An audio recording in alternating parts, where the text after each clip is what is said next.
Hey everyone, this is Drew Shah. I'm the founder and CEO of Boateye360. Usually I make these videos on a boat with a professional videographer or in a studio, but sometimes you just gotta answer some questions quickly and help our customers out. So uh, we're getting a lot of questions regarding our external screen, so I'll try to answer most of those in this video. And yes, this is my garage, if you're wondering. Uh, Again, this is our external screen. First question: who should buy it? People who don't have chart plotters with video inputs.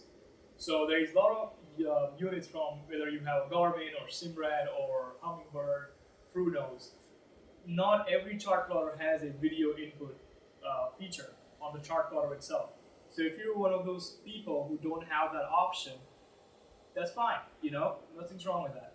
You can buy our external screen and still use our night vision camera that way. For people who don't want to share their screen space. So, for example, when I started, I only had one Garmin. I think it was a 10-inch Garmin. I don't remember, but that was the only screen I had on my boat, and I didn't want to share that screen with a video feed because I need my charts and I need, my sonar, my radar, things like that. So for people who only have a single screen or they have two screens, but they still don't want to share that screen space because they like to have the charts on one side and they want to have their sonar on the other side. Whatever the reason may be, you can still buy the external screen and keep the setup completely separate from your chart plotters. If you have no chart plotter on your boat, here you go, buy the screen. More about the screen. The screen is waterproof. It's an IPS screen. It's 10-inch in size. It handles up to 1080p in resolution. It has HDMI and composite video input. Composite video input, so your RCA, BNC, CBBS. Everybody calls them a little differently, but basically all our cameras are compatible with the screen. So buy it with confidence.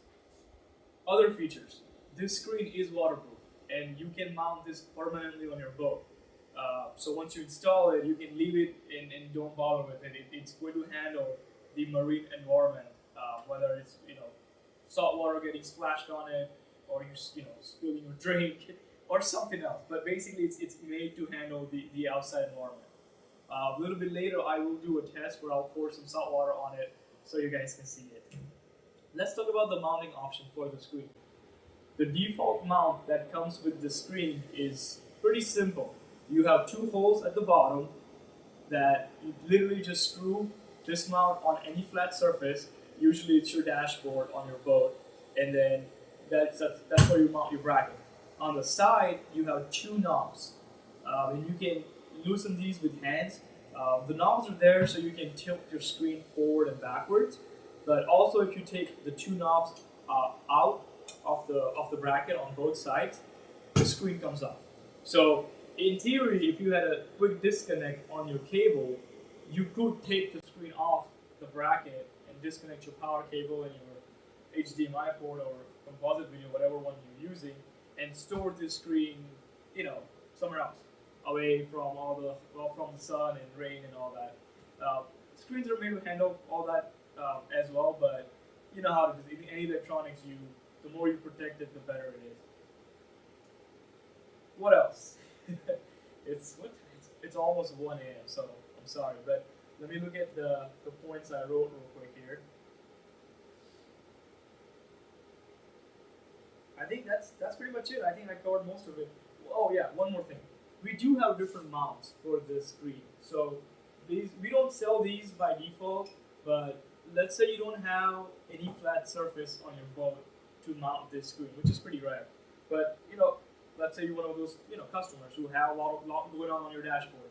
You could use our other mounts, which takes a lot less space. You can mount it again on a flat surface, and also mount these sideways. So if you wanted to mount it on maybe a T-top tubing or uh, something else, then you can use these mounts. You can reach out to us directly if you have questions about these. For majority of the people, this mount works just fine. Can you mount this upside down? Yes, you can. You can mount this bracket up, and you can just flip the screen, take those two knobs out and flip the screen and saw it back. So it will go upside down just fine. So no issues there. But other than that, I'll do a waterproof test. I'll pour some salt water on it so you guys can see that it is waterproof. So thanks for watching, and if you have any other questions, comment below, text me. My number is right there on the screen. Text me directly. I'm happy to answer all your questions. Thank you.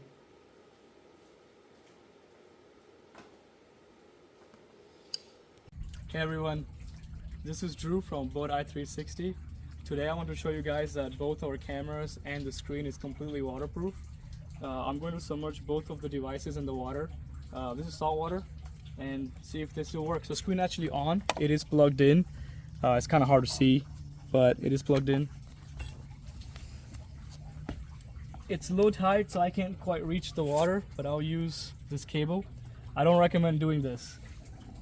So here goes the screen, completely submerged. I'm going to pull it out, and as you can see, it's still on. See it? Mm-hmm. And then we're going to put the camera in the water. Let me untangle this mess.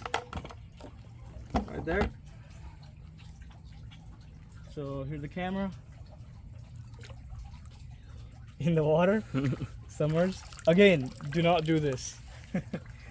But these are waterproof. So if you can see on the screen, it's still on, and you can still see the camera working. You want to move the camera around? There, you face. can see it going around. Cool. There you go. Perfect. Sweet. Yep. Thanks for watching.